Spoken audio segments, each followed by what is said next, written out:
আসসালামু আলাইকুম ভিউয়ার্স, আজ আমি আপনাদের সাথে শেয়ার করছি বাটা মাছ দিয়ে টমেটো দিয়ে ঝোল।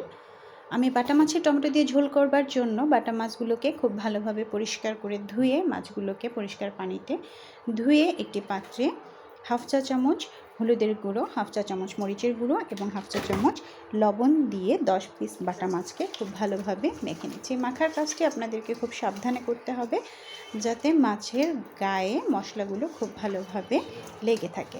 এই মশলাগুলো যখন আমার মাখানো হয়ে যাবে, আমি অপর পাশে একটি কড়াইতে তেল গরম করতে দিচ্ছি। এই কড়াইটি এবং তেলটা খুব ভালোভাবে গরম করতে দিয়ে আমি মাছগুলোকে ছেড়ে দিচ্ছি। আপনি এখানে সরষের তেল ব্যবহার করেছি, আপনারা চাইলে সয়াবিন তেল ব্যবহার করতে পারেন। মাছগুলোকে খুব সাবধানে ছাড়তে হবে যাতে তেল ছিটে গায়ে এসে না লাগে।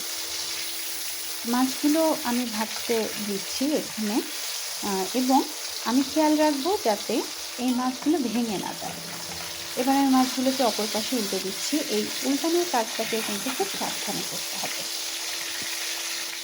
মাছের এই পর্যায়ে আমি অপর একটি কড়াইতে কিছুটা সরষের তেল নিয়ে এখানে আমি একটু 1 কাপ পরিমাণ পেঁয়াজ কুচি ভাজছি।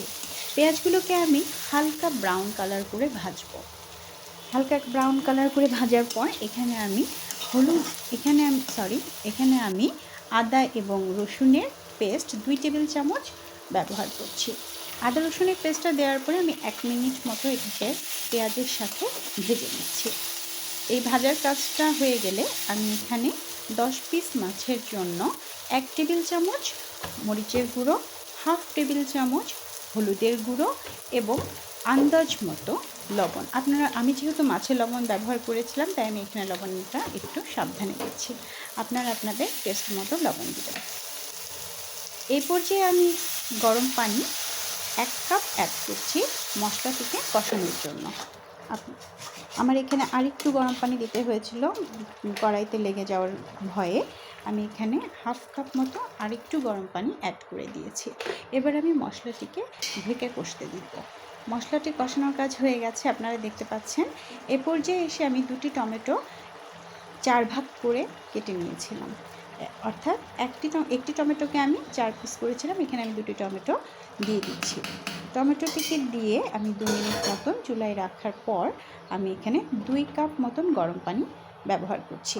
2 কাপ মতো গরম পানি দিয়ে আমি এটিকে ঢাকা দিয়ে দেব এবং যখন এটি ফুটতে থাকবে এই পর্যায়ে এসে আমি ওই যে ভাজা মাছগুলো তুলে রেখেছিলাম সেই তোলা মাছগুলোকে আমি এখানে অ্যাড করে দেব। এখানে ভাজা মাছের সাথে আমি এখানে প্রায় 12 পিস মতো কাঁচামরিচ চিড়ে রেখেছিলাম, সেই চেরা কাঁচামরিচগুলো দিয়ে দেবো। আমি ঝাল পছন্দ করি তাই আমি একটু বেশি দিয়েছি। এবার আমি ধনেপাতা কুচি ছড়িয়ে ওপরে দিচ্ছি। এই তো আমার ঘনত্ব মন মতো হয়ে এসেছে প্রায় তরকারি, আলহামদুলিল্লাহ।